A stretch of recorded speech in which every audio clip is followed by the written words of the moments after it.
What is up, girl bosses?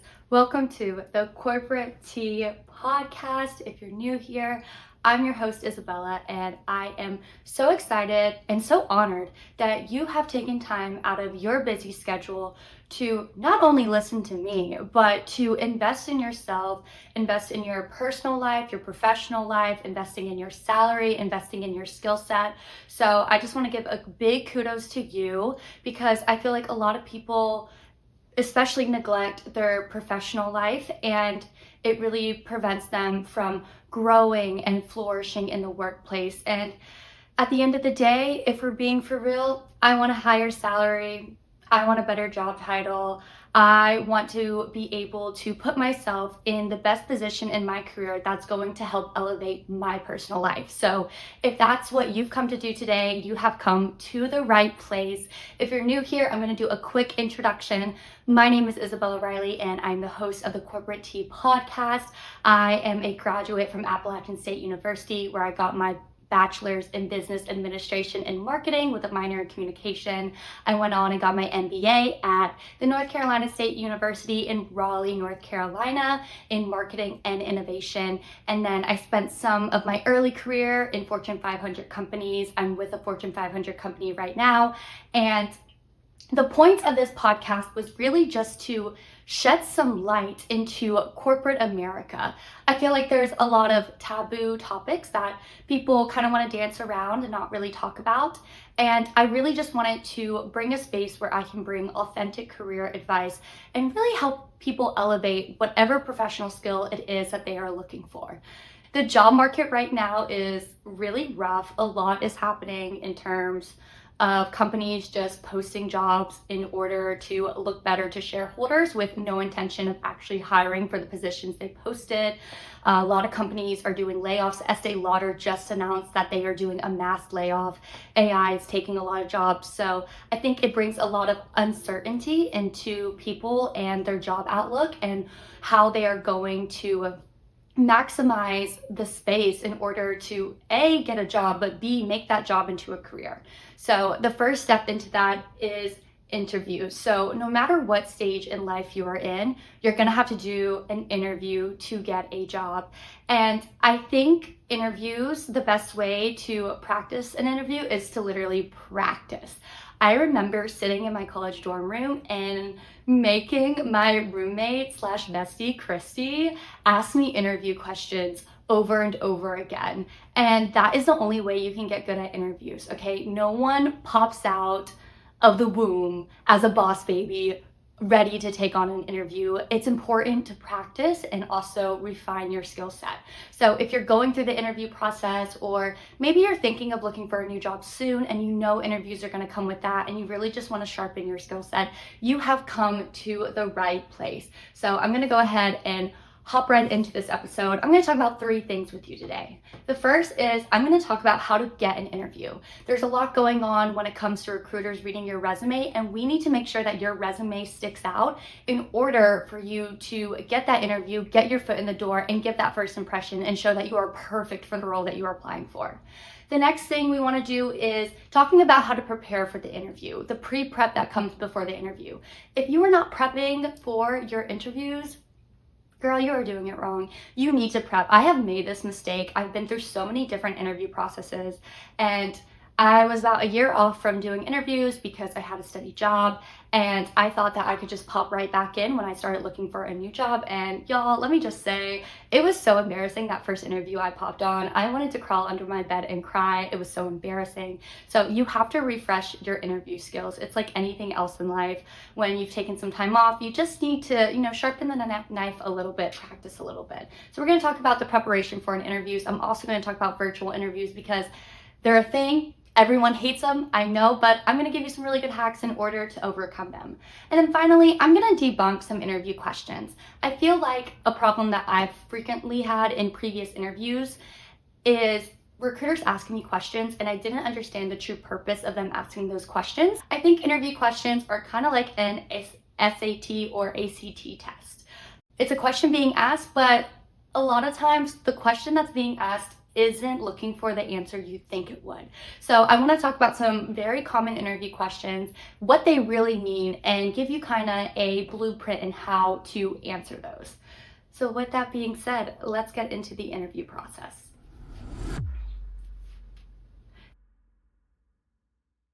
The first thing I want to talk about is how to get the interview. So when you are applying for jobs, I really love to do this quick and easy AI hack. So when you're looking at a job board or the job description, I like to take those roles and responsibilities, I like to copy them, and I paste them at the very bottom of my resume. Then I make the font into 1 or 2 point font, the teeniest, tiniest font. And then I change that font into white, convert it to a PDF, and then apply for that job. It's 2025. A recruiter is not reading your resume, okay? AI is reading your resume. And I think a lot of people are against this. Personally, I am 1,000% for this because with this hack, I'm gonna show up as a 98% match for this job and then get my resume into the hands of the recruiter for them to call me and set up an interview. So if you are not prepping your resume to match the job description you are applying for, girl, that's a red flag. That is a red flag. And this hack takes 2 seconds. Let me not be dramatic. This hack takes like 2 minutes, but this hack will save you a lot of time because a lot of recruiters are saying that since AI is reading your resume, you should be writing a new resume for every job you apply for. And within this job market, with a lot of fake job postings and everything going on, there's simply not enough time in the day for me to rewrite my resume for every single job that I'm applying to. So go to that job description, copy it, paste it to the bottom of your resume, really tiny font, make it into white, convert to a PDF, 2 minutes, you submit, you are a 98% match to that job.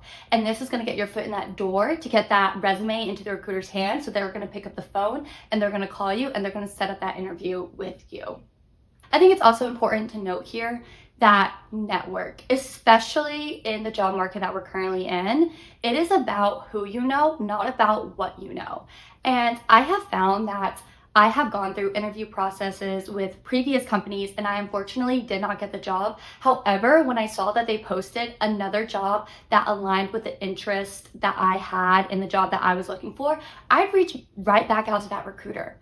If you made it to the final round interviews for a job and you didn't get it, chances are you're still a really good candidate. And that's gonna save the recruiter a lot of time. They don't have to go start from square one, looking at people's resumes, reaching out, setting up round one interviews. They know that you're a reliable source. They know that you are a top candidate and they can kind of reroute you back to that job posting that you just saw and get you started in that interview process. You already have camaraderie and a connection with that recruiter. So don't sleep on that. Don't feel embarrassed. That's actually how I got my job now. I applied for another role within the company, made it to the final rounds, did not get it, but then shortly after they posted a new role for a similar position, reached out to the recruiter and I got sent to the second round for my interview process. I got to skip the first because I was already a highly valued candidate for the position and it just made it a lot easier. So network, recruit, reach out to recruiters.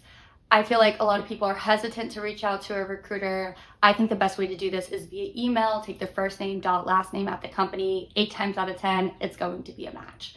So make sure that you are really using your resources and don't sleep on our rejection because once again, if you made it to that final round interview, you are a highly valued candidate. You're putting yourself in a better position to get the job.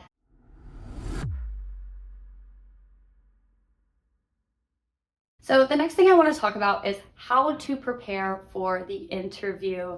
I think a lot of people get so nervous for interviews, and it makes a lot of sense because you're basically trying out for a job and you're being asked a lot of questions that you have to answer that you may not know the answer to, that you kind of have to create some corporate BS on the spot in order to answer. But I think the best way to prepare for the interview is the first step is to have a bad bitch mentality. And a bad bitch mentality is key in order to giving yourself the confidence that you need to walk into that interview room or walk into that Zoom link and really just feel good about yourself and give good energy to that recruiter or whoever it is that is interviewing you. So I think this looks different for everybody. I have a lot of friends who their bad bitch mentality they find through prayer. So they take some time, they send a prayer to God, they feel good, they feel protected, their faith is up, and they go in and they crush it.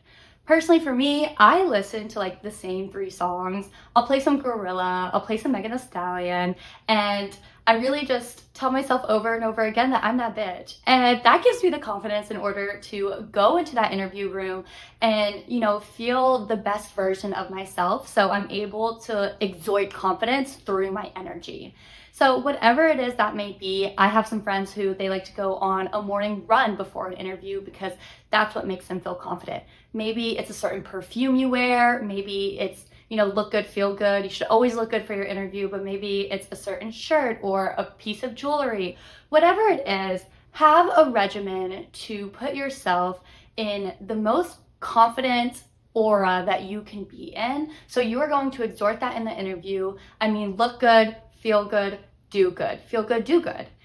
So don't sleep on the bad bitch mentality. It feels silly, but I think it is one of the biggest hacks. And another way to also exhort this is one of my previous public speaking teachers talked about the Superman pose. So I'm going to show an image here if you're watching this via video. If you're not, the Superman pose is basically when you're taking your fists and you're putting them on your hip and your legs are apart and you're standing like the iconic Superman pose. And stand in that for 30 seconds. And because the pose exempts power and you're taking up space, it is naturally going to make your brain believe that you are in a confident position and then put yourself into a confident mindset. So things like that, hype yourself up in the mirror, whatever it is, go after it, get it, and get your confidence.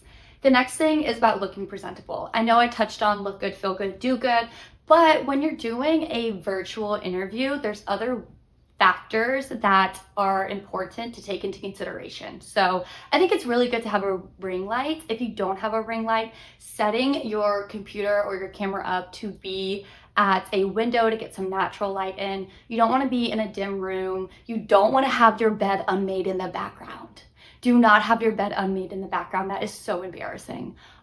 If you have a pet, maybe take them out of the room. I have a cat and I've made the mistake of letting my cat in the room during the interview. This is a hit or miss. Sometimes an interviewer also has a cat and they're so excited and they think it's so fun. Sometimes they think it can be really unprofessional. Hit or miss. If you don't care and you or your cat are a package deal, hey, I'm not going to tell you what to do. But put yourself in a presentable space, make the lighting look really good on your face, put yourself in some nice clothes. It's okay if you're wearing pajama bottoms, but don't stand up in the middle of the interview. Do not let the interviewer know that. And I want to point this out. I don't care if you hop onto an interview and someone is hopping in via iPhone on their beach. They can do that because they have a job. You do not have a job, so I need you to sit down with your laptop at a desk with some really good natural light and put your best foot forward. First impressions are so incredibly important, so you really want to make sure you're giving this. The next thing, and I touched on this really early on, but practice, practice, practice. I just want to emphasize, I think a lot of people believe that they are not good at interviews, but an interview is a soft skill. Anyone can obtain it. It's like anything else you learn in this life, whether it's math or learning Excel or learning how to ride a bike. You're not just going to get it on your first try. You're not going to know everything, but practice makes perfect. So ask ChatGPT what common questions are and don't just think about it in your head. I want you to talk out loud, whether you're talking to yourself in the mirror or you're talking to yourself in your room, or if you're making your friend listen to you, your boyfriend, your family member, whatever. I need you to answer these questions out loud, and it's gonna feel so silly at first. A lot of my friends have come to me feeling so embarrassed for me to practice an interview with them, but I don't get that mentality because No one hops out of the coochie being good at an interview, okay? That just doesn't happen. If you are a real life boss baby, I would love to meet you and see the suit that you popped out of the womb with. But nobody is naturally just popping out good at interviews. People do have charisma and people are really good at talking naturally, but these are skills that you can obtain through practice. So practice, practice, practice. Have your friend ask you some questions, have ChatGPT. One practice that if you're trying to absolutely nail an interview, I highly recommend this, is film yourself. Film yourself answering some interview questions, and you're going to be able to listen back and see how you're answering a question. You're able to look at your nonverbals, and I think this can be really harsh. Nobody likes seeing themselves on camera. I do a podcast and I don't even like looking at myself on camera or re-watching these back because I get so embarrassed, but I make myself do it anyways because that is how you're going to get better. And you're going to feel uncomfortable, but uncomfortability is good because that means you are growing and you are getting better. So make sure you're practicing whatever that may look like. Hit me up. I will practice with you. I am so happy to help you practice, but hit up your friend, make them do it because they're your friend and they love you. And if they're a good friend, they want to see you succeed and be the best possible version of yourself. So make them sit there and ask you interview questions. You'll get the giggles out in the first 3 minutes, and then it will be boss girl time. You will be cooking, you'll be answering these questions. And the more you answer, the more you practice, the better you're going to get, the more confident you're going to be going into that interview. I want to give a quick pro tip here. So a lot of companies are now doing HireVue interviews. And if you haven't done a HireVue interview yet, first of all, God bless you, I'm so jealous. Second of all, you might have one coming up.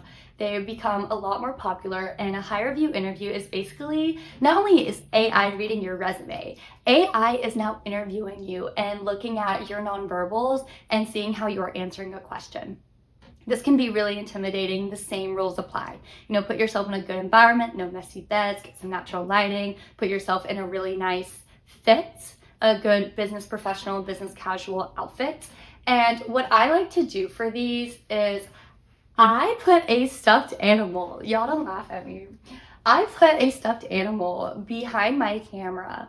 And because when I'm just looking at myself talking on these HireVue interviews, like I cannot take myself seriously. I'm going to giggle. It's so like, there's no personability. There's no person. You're talking to your camera. You're talking to a robot. So I put a stuffed animal behind my camera and I look at my stuffed animal. This is doing two things. One, it's giving eye contact to AI, and that's going to rate you really well.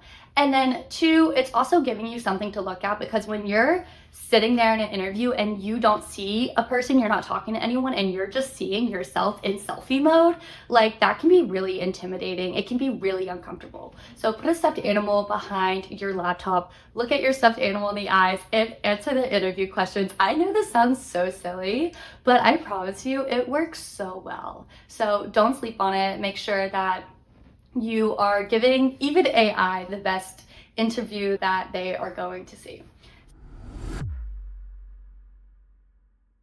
So the next thing and final thing I want to touch on is some really common interview questions and kind of explain why these questions are being asked and give you a good template into answering them. So the first I want to start off with, which I know we have all heard, is what is your biggest weakness? Y'all, I could just scream into this microphone, because when a recruiter asks you for the question, what is your biggest weakness, they don't actually want to know what your weakness is. And obviously when you hear this question, your first reaction is going to be, oh, like let me tell them what I struggle in. But the point of this question is, an interview asks you, what is your weakness? What they want to hear is something that you may have not been good at, that you got feedback on, you reflected on, and now you've improved on. They want a story out of it. The point of this question is so they can understand that you can take some constructive criticism, you're able to action out on feedback and make yourself better at whatever it is that you struggle in. So one way that I like to answer this question is, if someone asks me what my biggest weakness is, full honesty, my biggest weakness is that I can sometimes put passion in a project before projections. And when I talk about projections, I'm talking about financial projections. I can get so excited about an idea that I just want to put my feet on the ground and run with it. And this is because I can see a whole vision. I get so excited. I'm so passionate about what I do.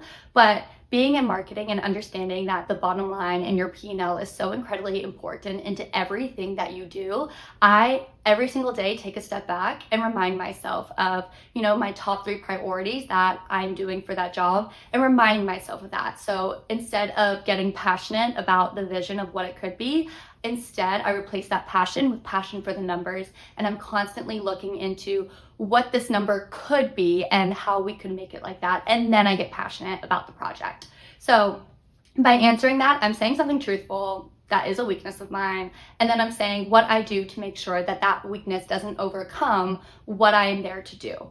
When I was in college and I didn't have as much professional work experience, I would answer this question by saying, full transparency, my biggest weakness right now is math.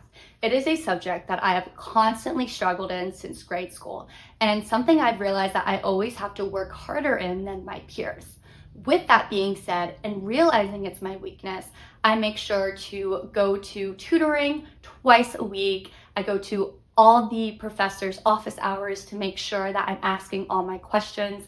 And I've also realized some really good studying tactics that work really well for me. I'm an auditorial learner, so listening back to lectures has helped me be really better at this weakness of mine, which happens to be mathematics. So with that being said, while I know math is a weak spot to me, I'm able to recognize that, and I just have to put in additional work in order to be better. And now I am passing all my math classes with flying numbers, and I actually really enjoy the subject.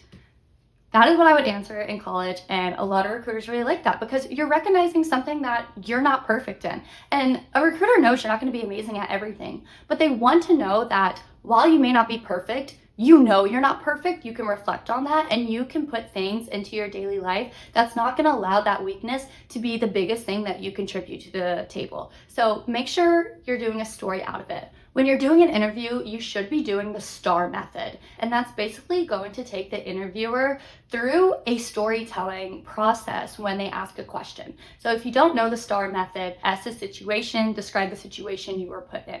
T is the task at hand. What did you need to do to overcome that situation? A, talk about the action that you did to overcome, and then R, the result. So for the weakness question, the situation was I was bad at math. The task was I needed to pass my math classes and also understand math because it was going to be used in my profession. The action was that I would go to tutoring, I would spend extra time in office hours, and I would re-listen to lectures, and the result is that I started to really enjoy the subject and I passed my class with flying numbers. So make sure you are doing the STAR method. Now, the next question I want to talk about that is frequently asked in interviews is, tell me about yourself. And my friends have called me saying, what does this question mean? Tell me about yourself. They just want to scream in a pillow. You could answer this question for probably 10 minutes if someone allowed you to, but this question you should be answering in 3 minutes. This should be your 3-minute elevator pitch that's really just going to give someone a general idea about who you are. So you don't need to take half the interview to tell the recruiter about yourself. If you're a yapper like me, I could take the entire interview to do that, but you should only be taking 3 minutes. So a good way to do this is first an introduction. I like to keep my elevator pitch really true to who I am as an individual.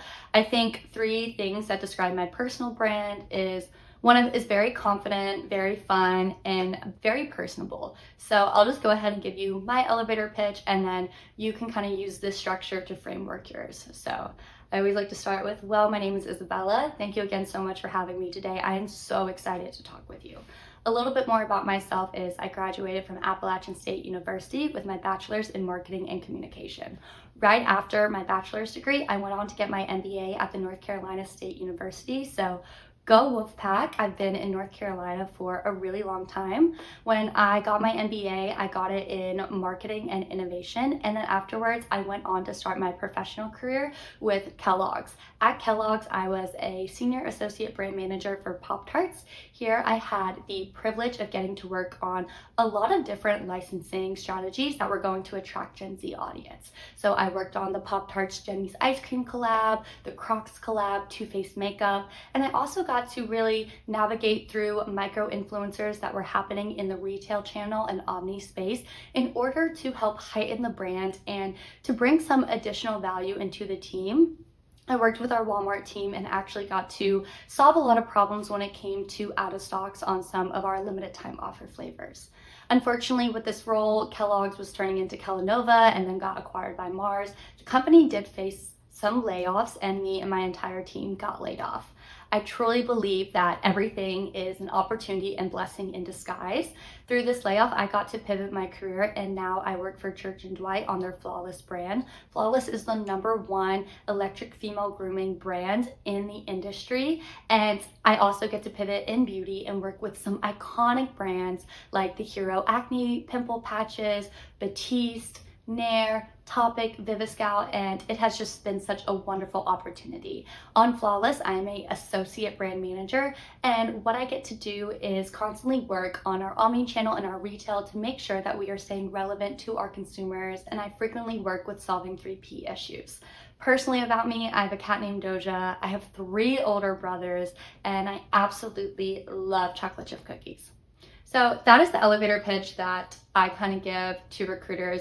I think it's really light, it's really fun. It touches on some professional experience that if they hear anything, their ears will perk up and be like, oh, tell me more about Pop-Tarts or tell me more about what it was like working with Too Faced. And so it's really just to 1, pique interest, but 2, give a little bit of your personality and just a quick overview about yourself. So don't spend 10 minutes, keep it brief, keep it bright, keep it brilliant, keep it great. So that's the framework that I use for my elevator pitch. And feel free to send me your elevator pitch and I would love to help you practice or give you any feedback. The third question that is commonly asked in interviews is, what is your greatest strength? Y'all, this is the time to brag about yourself, okay? This is the time to brag about yourself. And I think a lot of people feel uncomfortable doing that because you don't want to come off, too arrogant or too braggy. Be braggy, be braggy. I always follow the rule of 3. So when I'm asked what my greatest strength is, I always like to say, I'm a team player. I believe in order to be a great leader is knowing when to take a step back and to be a great follower. So knowing this and being a part of this, I'm not going to be the best at everything that I do. I don't know everything, but I know someone on my team is going to have strengths in areas that I don't. So not only do I believe that I make a great leader because I'm able to pave the way, but I make a great follower and a great team member because I love that I can encourage other people and lean on their strengths in order to make teamwork happen. Teamwork makes the dream work and dream work makes the brand come alive. I also think one of my strengths is that I'm really ambitious. So every time I do something, I'm going to put my best foot forward. I'm going to give 110% no matter what, because my work is a reflection on who I am and I hold that to a very high standard. So one of my strengths is that I'm going to give you 130% every single day. I'm always going to put my best foot forward. And then my third strength is that I receive constructive criticism really well. I love to have constructive criticism because it allows me to be the best at what I do, and that's so important to me. So I handle feedback really well, which is so important, especially when you're working in brand, because things are constantly changing and you have to wear multiple hats. And I want to be the best at everything that I do, so I love constructive criticism. And I work really well with feedback. I'm able to take feedback and to quickly put it into what I'm doing to become better at the role that I'm being assigned to. So your greatest strength is to really brag about yourself. Keep it the rule of 3. Name something that you have a strength in, that you're really good at, and talk about why you're really good at it. And then the final question that you typically get asked in an interview is, why our company? Why do you want to work for our company? What about our company made you want to apply? And for this question, it's always important to do your research before you're doing an interview. I want to point out that you're not just getting interviewed by a company, you are also interviewing that company. You spend 40 hours a week of your life working for this company. You want to make sure it's a company you like to work at. You want to make sure it doesn't have a toxic work culture, that there's passion projects that you can work on to make you excited to go to work. You want to make sure that you like your coworkers. You're going to like where you're living. You're going to like where you're working. So I like to use this question kind of as a two-way street. Do your research before you're doing an interview and find something that you really admire about the company and why you want to work there. Don't just say you want to work there because it has a really nice job salary and it's the job title you want. Go a little bit deeper. I'm really passionate about sustainability. I really care about how my company is affecting the entire earth. So this is something I like to touch on. And companies that I work for, praise the Lord, they have been really good to the environment and to their employees. So I can always answer this by saying, I love blank initiative that you guys are doing to help, air quality. Or when I worked at Kellogg's, one thing that they did that I really admired was they would work to help food insecurity in local communities. And that's something I was really passionate about. So I would touch on that and say, I love that you guys do that. It aligns with my personal passions. So do some research and make sure this is a company that you do want to work for. And once again, it is a two-way street. So if you are interviewing for a company and they say, why our company, and you can't find a reason besides salary and job title that you want to work there, if you are the person that you can just grind out and go through it, go you. That is amazing. Do your thing. Do your thing, 21.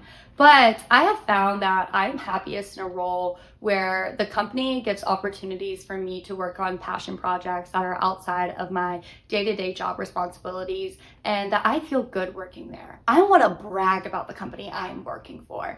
I want to feel so good about the company I'm working for and who they are. I want to brag about it. And I don't want to say I'm working for a company and then put my head down and feel embarrassed. I want to brag about the company I'm working at because I know that they're a good company. They have a great work culture. They are doing good things to help the environment. They're making a difference in the world, and that is so important to me. The final thing that I want to touch on before I wrap this up is that, once again, it is a two-way street when you are doing interviews. So when they ask you, do you have any questions for them? You should have questions prepared, whether you want to ask a question, something related to sustainability, or maybe it's about the different employee resource groups they have and how to get involved. But one thing that I've recently learned is that since you are spending a lot of time a week working this job, it should be a job that you genuinely enjoy. One of my friends had her previous job with a manager that made her work miserable. So now every time she is doing an interview, she makes sure to ask, as a manager that you're going to be managing me, what is your management style? And that question gives her a lot of insight if she wants to work there. I feel like we go into these interviews and it's almost like a first date. You leave the first date and you're like, oh, that was fun, that was great, but you never ask yourself, wait, did I like him? Because sometimes you just like the idea of something, or sometimes you're yapping so much and your answers are so great, you're like, oh my God, that one's so good, I did so great. But how did they do? How did the company do? How did your manager do? What vibe did the manager give off? So it's important to also ask questions. Ask what their management style is. Ask them a situational question. Especially as a new grad, you can say, coming out of, getting my bachelor's degree, I'm so excited to enter the professional workforce, hopefully with your company.